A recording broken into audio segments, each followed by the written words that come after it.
পলা নামে এক মেয়ে বাস করত শিলবাড়িহাট গ্রামে। সে দেখতে খুব সুন্দরী ছিল।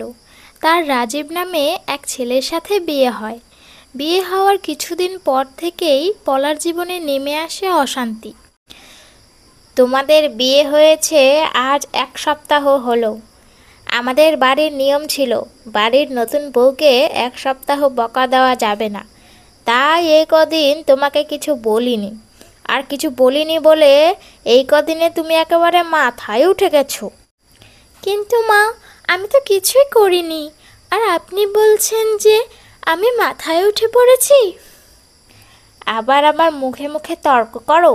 খবরদার বলছি, আমার মুখে মুখে কিন্তু একদম তর্ক করবে না।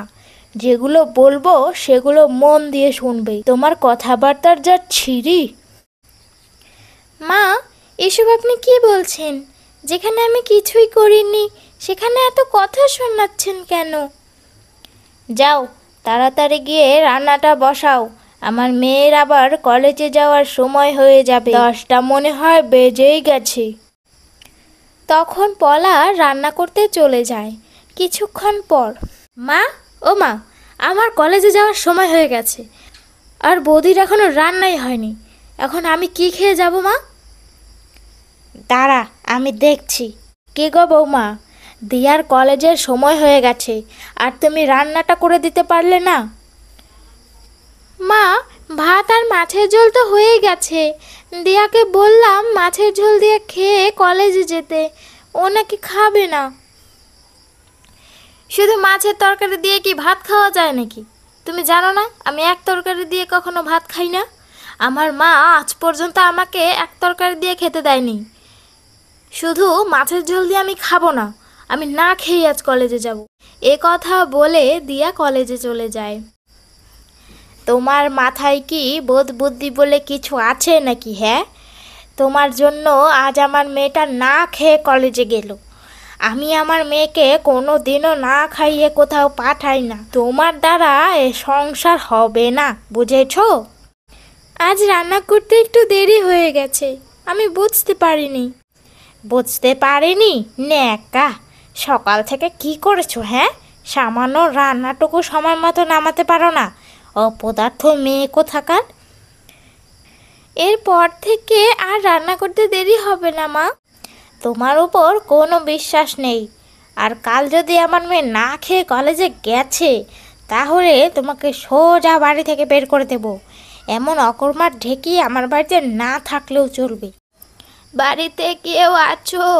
আমাকে একটু সাহায্য করো না গো। কে আপনি বুড়িমা? আপনাকে তো এর আগে কখনো দেখিনি।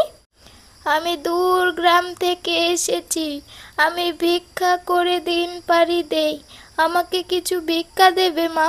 আমি 3 দিন থেকে না খেয়ে আছি। হ্যাঁ বুড়িমা, আমি এখনই দিচ্ছি, তুমি বসো। তখনই পলার শাশুড়িমা চলে আসে। তুমি আমাকে জিজ্ঞাসা না করে কোন সাহসে দেওয়ানিগিরি করতে যাচ্ছ? হ্যাঁ, তুমি কি ভুলে যাচ্ছ তোমাকে আমরা বিনে পয়সায় এনেছি? তোমার বাপের বাড়ি থেকে 1 পয়সাও দেয়নি। আমার ছেলের বাড়িতে থাকছো, আমার ছেলের পয়সায় খাচ্ছো, আর যা মন চায় তাই করছো। কিন্তু মা, উনি 3 দিন থেকে কিছু খায়নি, না খেয়ে আছেন। তাই আমি ওনাকে কিছু চাল ডাল দিতে চাচ্ছিলাম। ঘরে তো অনেক পড়ে আছে মা, একটু দেই না। এই বুড়ি, তোমার নোংরা শরীর নিয়ে বাড়ি থেকে বেরিয়ে যাও বলছি। হা করে এখানে দাঁড়িয়ে আছি।